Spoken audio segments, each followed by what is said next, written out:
안녕하십니까 경영가족 여러분, 경영박사의 박병옥입니다. 28일 기준으로 코로나 확진자가 17,000명을 돌파했네요. 어마어마한 숫자입니다. 명절도 앞두고 있는데 항상 조심하시고 가족들 만나실 때도 꼭꼭 마스크 착용하시고 조심하셔야 될 것 같습니다. 설을 앞두고 펼쳐지는 마지막 결승 15경주입니다. 이번 주는 성낙송이 결승에 못 올라왔죠. 성낙송 지난번에 한번 성낙송을 제외하는 전략으로 한번 배당을 노린 적이 있는데 이번 주 너무 부진한 모습을 보이면서 결승 진출이 좌절되었습니다. 그래서 동서울팀 선수들이 최초로 이렇게 4명이 이렇게 한꺼번에 출전하는 편성이 완성이 되었죠. 슈퍼특선반 정하늘을 포함해서 신은섭은 이번 등급조정에서 한 단계 내려왔죠. 그리고 정혜민, 전홍규 상당히 페달링이 가볍고 자력 승부가 되는 선수들입니다. 이외에 김희준, 임치환, 박용범도 있습니다만은 일단 수적으로 압도적이죠. 7명 출전에 4명 출전이면 이건 거의 어마어마한 숫자라고 볼 수 있습니다. 동서울팀 선수들 어떻게 경주를 그동안 풀어왔을까요? 빠르게 예전 경주 한번 보고 시작을 하죠. 이 경주는 2019년 9월 8일 창원 대상경륜 결승이었습니다. 그때 정혜민, 신은섭, 정하늘이 이렇게 함께 출전을 했죠. 그리고 보시면 아시겠지만 줄서기가 정혜민, 그리고 정하늘, 그리고 신은섭 순으로 이렇게 대열을 형성했고, 정혜민이 타종부터 그대로 치고 달리니까 정하늘, 신은섭도 이렇게 차분히 따라가지요. 따라가면서 정하늘은 일단 정혜민을 뒤를 따라가는데 중점을 두었고, 신은섭이 여기서 이 차신을 이렇게 벌려주면서 나머지 선수들이 이렇게 따라오기 힘들게 만들어버리죠. 그러니까 이렇게 동서울팀 선수들이 끝까지 선두권을 형성하면서 그대로 정하늘이 우승, 그리고 정혜민이 2차, 그리고 신은섭은 뒤늦게 날라차면서 3차. 그래서 창원 대상을 싹쓸이했던 이런 경기였고요. 이 경기는 2018년 3월 25일 훈련지 대항전에서 나온 모습이에요. 이때도 마찬가지입니다. 정혜민 보이시죠? 정혜민이 나서고 그 다음에 정하늘, 그리고 신은섭이 또 따라갑니다. 이런 식으로 항상 동서울팀은 호흡을 맞춰왔습니다. 마찬가지 정혜민 선수가 타종과 동시에 그대로 치고 나서니까 정하늘 선수가 따라붙죠. 그리고 신은섭 선수는 정하늘 마크에 아주 집중력을 발휘하는 모습입니다. 그리고 정하늘이 진로가 열리니까 그대로, 이때는 정하늘이 굳이 정혜민을 지켜줄 필요가 없는 게 훈련지 대항전 특성상 1등이 매우 중요하죠. 그래서 누가 우승을 하든지 여기서는 순위 종합 득점이 중요했기 때문에 철저하게 그렇게 경주를 풀어갔고, 신은섭이 막판에 출입을 하면서 1차, 그리고 정하늘은 2차 했습니다. 이거는 훈련지 대항전이었다는 점 참고해 두시기 바라겠네요. 그래서 이번 경주도 자리 잡기는 어떻게? 이렇게 마찬가지입니다. 동서울팀 선수들이 앞선을 장악을 하겠죠. 하고 인근지역 인치환 선수가 뒤에, 그리고 박용범과 김희준 경남권 선수들은 조금 자리 잡기가 애매할 수 있습니다. 그러면 전원규 선수가 여기서 그대로 치고 달릴 가능성이 있죠. 치고 달리거나 아니면은 끌어내거나 이 두 가지 중에 선택을 해야 됩니다. 물론 전원규 선수가 이렇게 신은섭 뒷자리에 이렇게 자리를 잡을 수도 있어요. 그렇기 때문에 전원규 선수가 초반에는 치고 나선다 봤을 때 이런 식의 전개가 흘러가겠죠. 그렇다면은 정혜민 선수가 저측이 상당히 지금 위력적이지만은 전원규 선수가 선두여던 퇴피하자마자 그대로 앞을 덮어가고 그 다음에 정혜민 선수가 바통을 이어받아야 되기 때문에 조금 승부거리는 좀 길어질 수 있다. 그래서 결승선도 이렇게 정하늘 선수의 우승, 그리고 신은섭, 그리고 정혜민, 요 세 선수가 줄줄이 들어오는 이런 그림을 보시는 것이 가장 기본이 되겠습니다. 일단 동서울팀이 수적인 우위를 점하고 있기 때문에 빠르게 시작이 되면은 나머지 선수들은 어찌 할 방법이 없어요. 방법이 없기 때문에 그대로 정하늘 선수가 가장 유리하다. 그래서 쌍복승 중심에 정하늘을 놓고 7-1-4, 7-4-1 이런 전략이 가장 바람직하지 않을까라는 생각이 듭니다.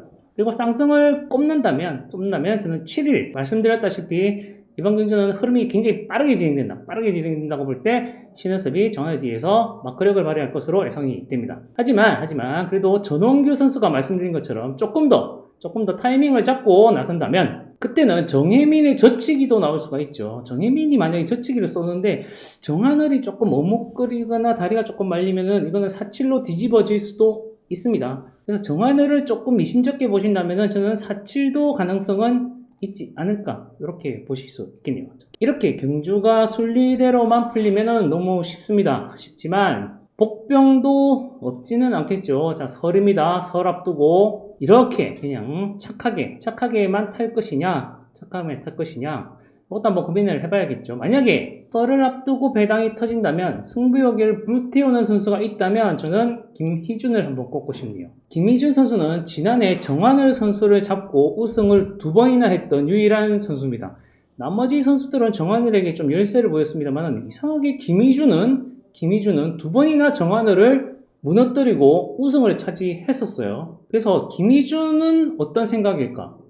순순히 따라갈까? 여기 한번 보시죠. 이 경주가 작년 9월 17일 경주입니다. 자, 보시면 정하늘이 축이죠. 축이고 앞에 인치환을 세웠어요. 그리고 뒤에 힘을 써 있지 않은 류재민을 둡니다. 김희준이 이 앞에서 경주를 풀어가려고 하죠. 자, 김희준 종치면 이렇게 일단 나가고 보죠. 김희준 선수 결승에서도 그렇고 굉장히 앞쪽을 좀 선호하는 스타일 같아요. 그래서 김희준 선수가 그대로 이렇게 나섭니다. 어라? 선행인가? 자, 인천 선수가 머뭇거리다가 넘어가려고 합니다. 힘을 쓰죠.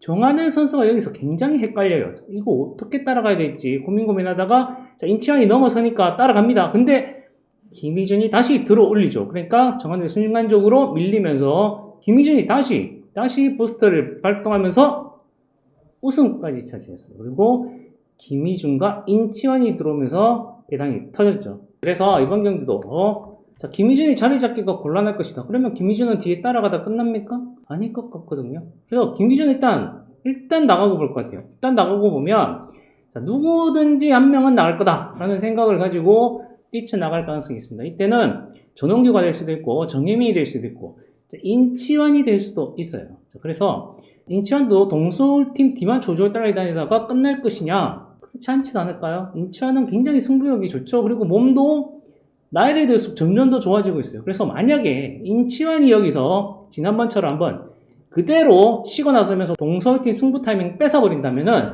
경기는 뒤죽박죽으로 될 가능성이 있습니다. 그래서 이때는 이 선수들이 버벅될 가능성이 있죠. 그리고 김희준 선수 다시 따라 붙습니다. 그리고 일찌감치 인치환을 받아간다면은 결과는 모릅니다. 그래서 자, 이렇게 김희준의 막판 한방 날라차기 그리고 인치환이 버티면서 대박이 터지는 경주 또는 인치환이 아니더라도 전홍규, 정혜민도 마찬가지입니다.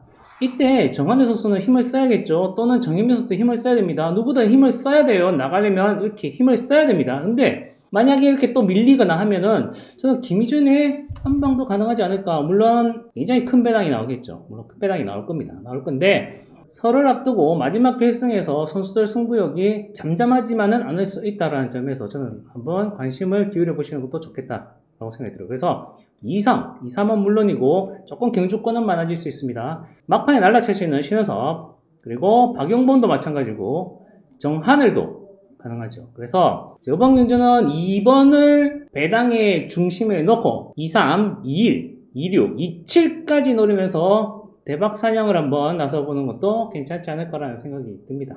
자, 종합하면 기본력은 정하늘이 축이에요. 정하늘이 축이고 신은섭이 가능성이 있다. 그리고 정혜민, 영눈 전략이 기본이다. 그래서 7일 그리고 7-1-4 조금 뒤집으면 4-7까지 가능하지만 기본 공략은 정하늘을 보시는 게 맞고요. 대박을 노리신다면은 김희준은 정하늘의 저격수가 될 수 있다. 그래서 김희준을 놓고 한번 공략하는 전략 2-3을 한번 노려보시고 3번 외에 날라찰 수 있는 선수들도 엮어보는 전략도 괜찮다. 이렇게 말씀드릴 수 있겠습니다. 자, 1일 경주는 좀 까다로운 편성이 많죠. 그래서 이렇게 부산 1경주는 김만섭 선수가 복귀 이후에 예전처럼 그런 모습은 못 보여주고 있습니다만 어차피 옆편성은 강자가 없기 때문에 김만섭의 추입이라면은 순위를 뒤집을 수 있다라고 판단이 됩니다. 부산 2경주 결승이죠. 자, 김영석 선수는 26기 중에 거의 최하위권이에요. 그렇다고 해서 강력한 선행력을 갖췄다 이렇게도 안 보이죠. 하지만 신인답지 않게 운영이 좋고 동기생인 김준빈이 있죠. 그래서 이렇게 연계만 되면은 김영석의 우승 가능성 넣을 수 있다. 그리고 부산 5경주는 고재준입니다. 자, 힘만 놓고 하면 고재준이 안 되나요? 7주 전에도 한 바퀴 때려서 머리 쳤어요. 고재준 이번 경주도 주도권 잡거나 아니면 저치기 타이밍이 나온다면 저는 우승 가능하다고 생각이 됩니다. 그리고 광명 12경주는 안창진 선수가 조금 주춤하기는 합니다만은 기본적으로 지구력이 상당히 좋기 때문에 이 선수 역시 주도권 장악 후 완급 조절에 신경을 쓰거나 마찬가지 승부 타이밍이 중반 이후에 나온다면은 우승까지도 가능하다. 이렇게 말씀드릴 수 있겠네요. 자, 설 명절입니다. 올 한해도 항상 좋은 일만 있으시기 바라겠고 무엇보다 건강이죠. 건강하게 올해 한해 보내시기 바랍니다. 안녕히 계십시오.